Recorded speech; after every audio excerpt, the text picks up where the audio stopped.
Hello दोस्तों, हमारे YouTube channel Ankita study classes में आप सभी का बहुत बहुत स्वागत है। आइए आज हम देखते हैं क्लास 12 हिंदी काव्य पाठ 6 अभिनव मनुष्य, जिसके लेखक हैं रामधारी सिंह दिनकर जी। हैं बहुत बरसी धरित्री पर अमृत की धार, पर नहीं अब तक सुशीतल हो सका संसार। भोग लिप्सा आज भी लहरा रही उद्दाम, बह रही असहाय नर की भावना निष्काम। भीष्म हो अथवा युधिष्ठिर या की हों माँ भगवान, बुद्ध हो कि अशोक, गांधी हो कि ईसु महान। सिर झुका सबको, सभी को श्रेष्ठ निज से मान, मातृवाचिक ही उन्हें देता हुआ सम्मान। देखते हैं। है बहुत बरसी धरित्री, धरित्री यानी पृथ्वी, अमृत की धार में संतों और महात्माओं की उपदेश वाणी। सुशीतल, सुशीतल शांत हृदय वाला। उद्दाम, उद्दाम यानी प्रचंड। निष्काम, निष्फल। वाचिक, वाचिक वाणी से अर्थात मौखिक। है बहुत बरसी धरित्री पर अमृत की धार। कवि कहते हैं कि इस धरती पर अमृत अर्थात ज्ञान की बहुत बारिश हुई है, पर नहीं अब तक सुशीतल हो सका संसार। लेकिन फिर भी ये संसार सुशीतल से नहीं हो सका। भोग लिप्सा आज भी लहरा रही उद्दाम। मनुष्य जो भोगों प्रति लालसा, लिप्सा लालसा है, वो आज भी प्रचंड वेग से उद्दाम, प्रचंड प्रचंड वेग से लहरा रही है। बह रही असहाय नर की भावना निष्काम। इस असहाय मनुष्य की भावना निष्काम होती जा रही है। भीष्म हो अथवा युधिष्ठिर या की हो भगवान, बुद्ध हो कि अशोक, गांधी हो कि ईस महान।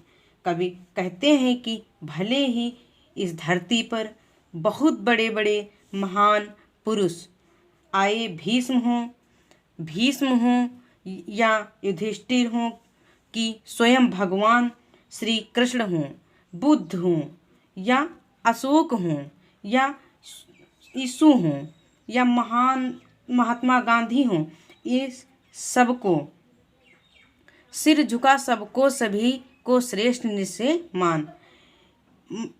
इन सबको श्रेष्ठ मानकर सिर तो सबने झुकाया, अर्थात इनका सम्मान तो सबने किया।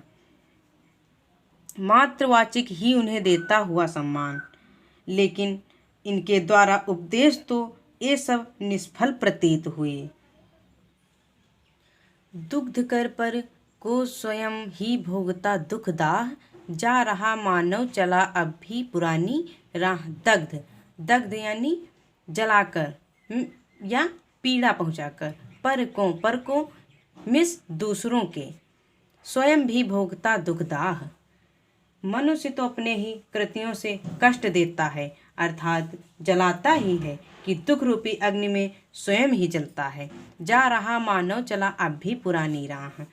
और आज भी मनुष्य आदमी के युग के क्रूर निर्मम पशुत्व मार्ग पर चल रहा है। आज की दुनिया विचित्र नवीन, प्रकृति पर सर्वत्र है विजयी पुरुष आसीन। है बंधे नर के करों में वार विद्युत भाप, हुक्म पर चढ़ता उतरता है पवन का ताप।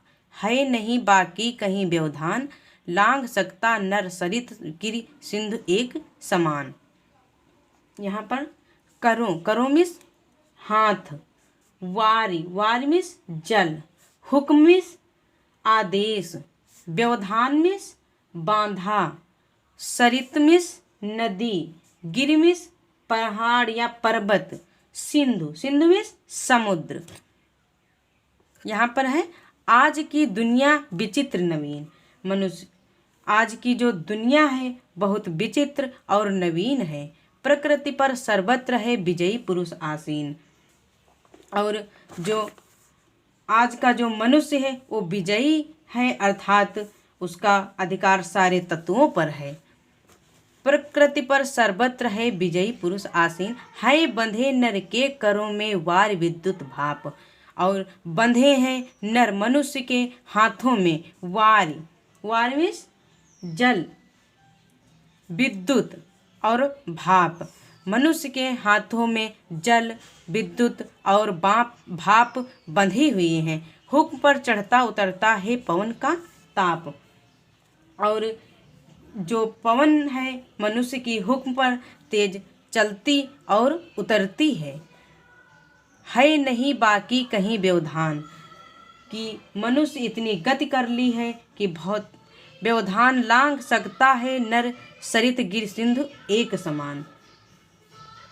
कि मनुष्य इतनी गति कर ली है कि भौतिक क्षेत्र में उसके लिए कोई भी व्यवधान अर्थात कोई बाधा नहीं बची है।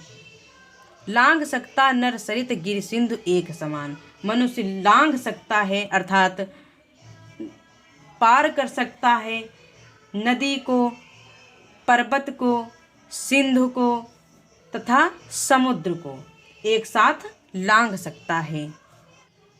शीश पर आदेश कर अवधार्य, प्रकृति के सब तत्व करते हैं मनुज के कार्य। मानते हैं हुक्म मानव का महावरुणेश, और करता शब्द गुण अंबर वहन संदेश। नव्य नर की मुष्टि में विकराल, है सिमटते जा रहे प्रत्येक क्षण दिक्काल। यह मनुज जिसका गगन में जा रहा है यान, कांपते जिसके करों को देख कर परमाणु। और देखते हैं यहाँ पर शीश पर आदेश कर अवधार यानी धारणा करके। मनुज मिस मनुष्य, वरुणेश मिस जल देवता, नव्य मिस नवीन, मुष्टि मिस मुट्ठी, विकराल मिस भयंकर, दिक्काल मिस दिशा और समय, करो मिस हाथ या हाथों में। शीश पर आदेश कर अवधारी। शीश पर आदेश अर्थात मनुष्य का आदेश सिर पर धारण करके प्रकृति के सब तत्व करते हैं मनुष्य के कार्य।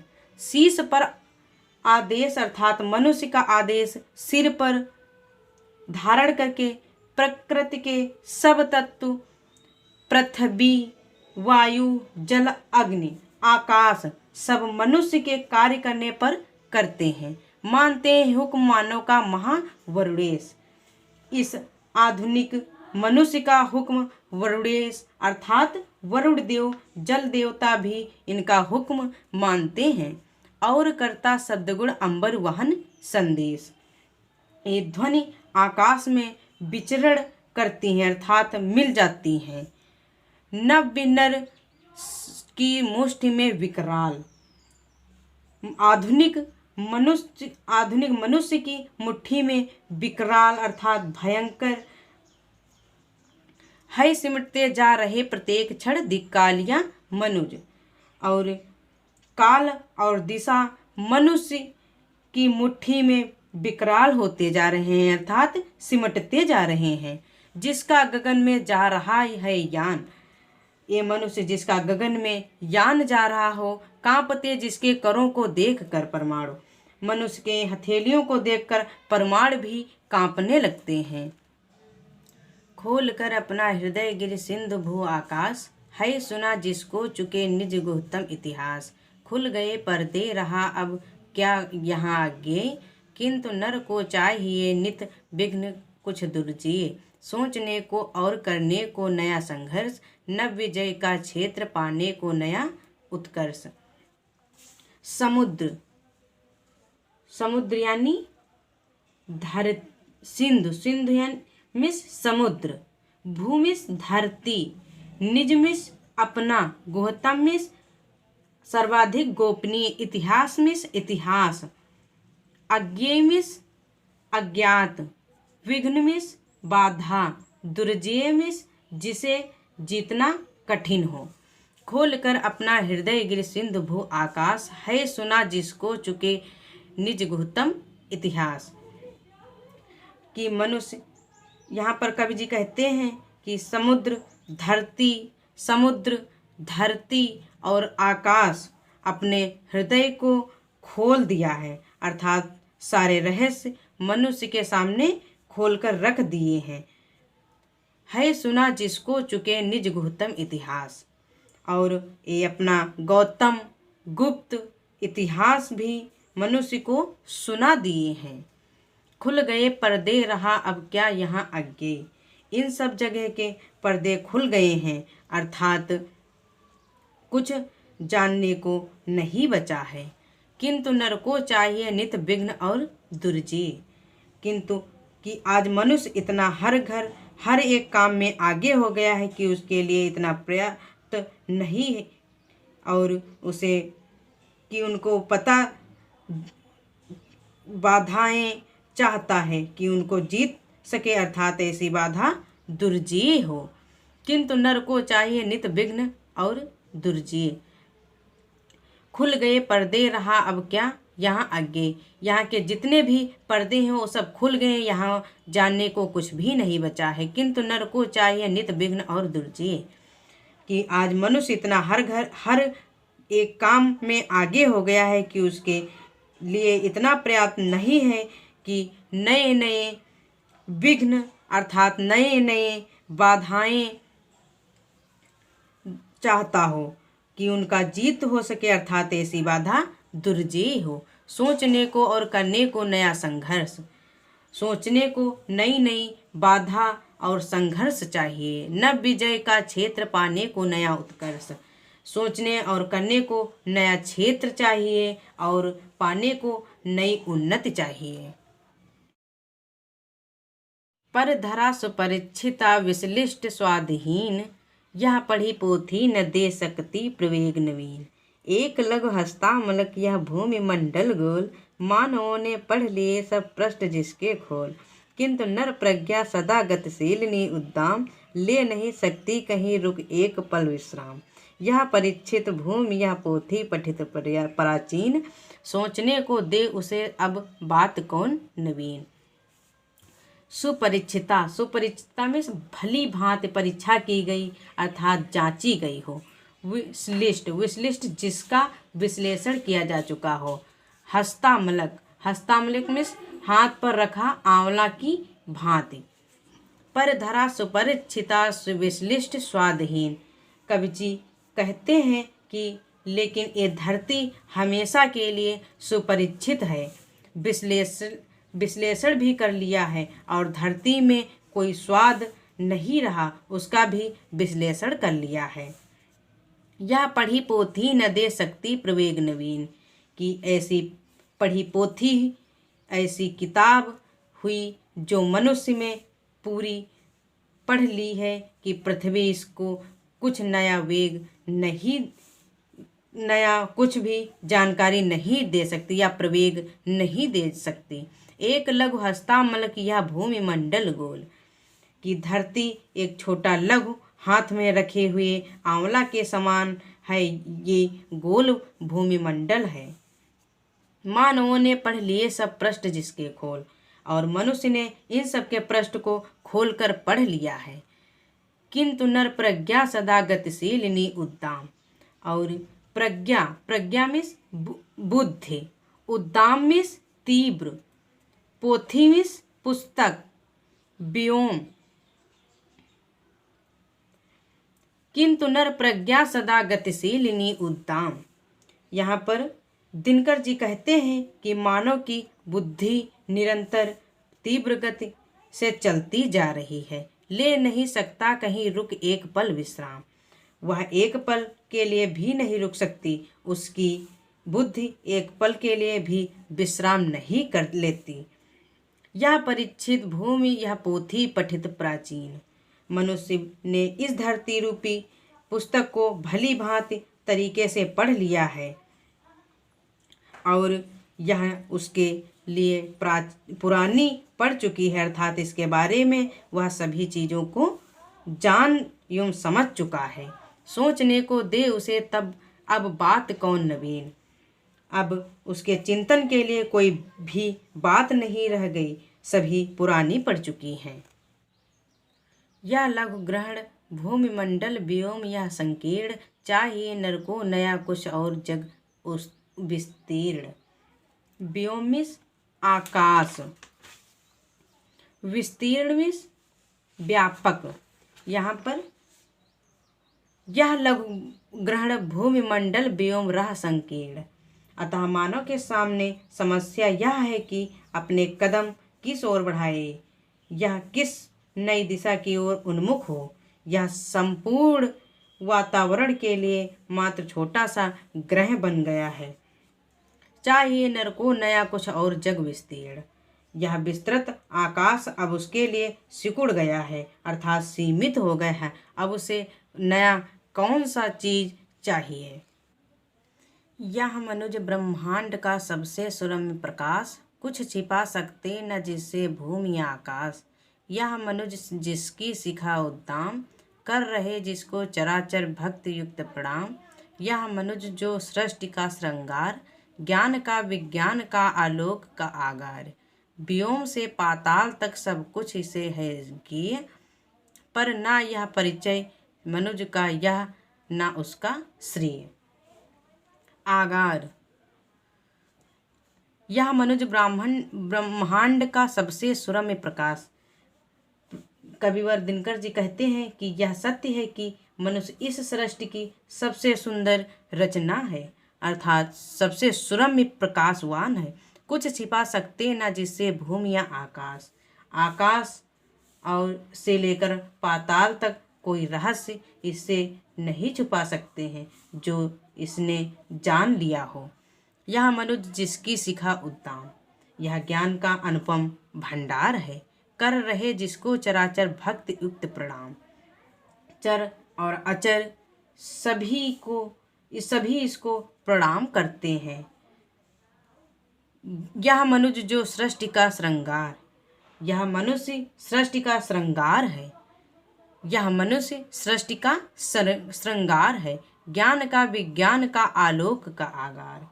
ज्ञान और विज्ञान का अद्भुत भंडार है। व्योम से पाताल तक सब कुछ इसे है अज्ञेय। व्योम में आकाश पाताल तक सब कुछ इसे अज्ञेय है। ज्ञेय में ज्ञात है या जान गए हैं, पर ना यह परिचय मनुज का, यह ना उसका श्रेय। व्योम से पाताल तक वे सब कुछ जान गए हैं, अर्थात उनसे जानने को कुछ भी नहीं बचा है, पर ना यह परिचय मनुज का, यह ना उसका श्रेय। इतना सब होते ही यह वास्तविक परिचय नहीं है और ना ही इसमें उसकी कोई महानता ही है। श्रेय उसका बुद्धि पर चैतन्य उर की जीत। श्रेय मानव की असीमित मानवों से प्रीत। एक नर से दूसरे के बीच का व्यवधान तोड़ दे जो बस वही ज्ञानी वही विद्वान और मानव भी वही। श्रेय उसका बुद्धि और चैतन्य। चैतन्य मिस चेतना से युक्त। असीमित मिस जिसकी कोई सीमा न हो। श्रेय उसका बुद्धि पर चैतन्य उर की जीत। उसकी महानता तो इसमें है कि वह अपनी बुद्धि की दासता से मुक्त हो और बुद्धि पर उसके हृदय का अधिकार हो। श्रेय मानवों की असीमित मानवों से प्रीत और वह असंख्य मानवों के प्रति सच्चा प्रेम रखे। एक नर से दूसरे के बीच का व्यवधान। एक नर यानी मनुष्य से, एक मनुष्य से दूसरे मनुष्य के बीच व्यवधान में बाधाएं। एक मनुष्य से दूसरे मनुष्य के बीच जो व्यवधान है तोड़ दे, जो उसे तोड़ दे, बस वही है ज्ञानी। बस केवल वही ज्ञानी वही विद्वानी है और मानव भी वही है और मनुष्य भी वही है। इसका है दिनकर जी के अनुसार वही मनुष्य ज्ञानी है वही विद्वान है और जो मनुष्य के बीच बढ़ती हुई दूरी को मिटा दे। सावधान मनुष्य यदि विज्ञान है तलवार, तो इसे दे फेंक तजकर मोह स्मृति के पार। हो चुका है सिद्ध है तू शिशु अभी अज्ञान। फूल कांटों की तुझे कुछ भी नहीं पहचान। खेल सकता तू नहीं ले हाथ में तलवार। काट लेगा अंग तीखी है बड़ी यह धार। सावधान मनुष्य, यह विज्ञान है तलवार, इसे दें फेंक, तजकर में त्याग कर, सिद्ध में प्रमाणित, मोह में ममता या माया जाल, अज्ञान में अनजान। यहाँ पर कवि दिनकर जी कहते हैं कि यदि सावधान मनुष्य यदि विज्ञान है तलवार। यही कारण है कि कवि दिनकर जी अभिनव मानव को सावधान करते हुए कहते हैं कि हे मानव, तू विज्ञान रूपी तीक्ष्ण धार वाली तलवार से खेलना छोड़ दे। यह मानव समुदाय के हित नहीं है। यदि विज्ञान तीक्ष्ण तलवार है तो इसे दे फेंक, तज कर मोह स्मृति के पार। तो इस मोह को त्याग कर फेंक देना ही उचित है। हो चुका है सिद्ध है तू शिशु अभी अज्ञान। और इस विज्ञान रूपी तलवार पर मनुष्य को नियंत्रण प्राप्त करना मुश्किल है कि अभी हो चुका है सिद्ध है तू शिशु अभी अज्ञान। अभी सिद्ध हो चुका है कि मनुष्य अबोध शिशु की तरह है, अज्ञान अनजान है। फूल कांटों की तुझे कुछ भी नहीं पहचान। उसे फूल एवं कांटे में अंतर करना मालूम नहीं है, अर्थात वह कांटे को फूल समझकर उसकी ओर आकर्षित हो रहा है। तू खेल सकता तू नहीं ले हाथ में तलवार, और तू हाथ में तलवार को लेकर नहीं खेल सकता है। काट लेगा अंग तीखी है बड़ी यह धार, और तू काट लेगा अपने अंग में शरीर को, तीखी तीव्र और बड़ी इसमें धार है। सावधान मनुष्य, हे मनुष्य तू सावधान हो जा। यदि विज्ञान है तलवार कि विज्ञान तलवार है तो इसे दे फेंक, तो इसे तुम फेंक दो। तज कर त्याग कर मोह को स्मृति के पार, इसे मोह और प्रेम को त्याग कर इसे फेंक दो। हो चुका है सिद्ध, और सिद्ध हो चुका है तू शिशु अभी अज्ञान। तू बच्चा है अर्थात अज्ञान रूपी है। फूल कांटों की तुझे कुछ भी नहीं पहचान। फूल अर्थात फूल और कांटों की तुझे कुछ भी परवाह नहीं है, अर्थात इसको तुम नहीं पहचान सके। खेल सकता तू नहीं ले हाथ में तलवार, और तू हाथ में तलवार को लेकर नहीं खेल सकता है। काट लेगा अंग, तू अंग को काट लेगा। तीखी है बड़ी यह धार, यह तीव्र, इसमें तीव्र धार है, अर्थात इसको तुम हाथ में लेकर नहीं खेल सकते, क्योंकि अपने अंग या शरीर को काट लोगे।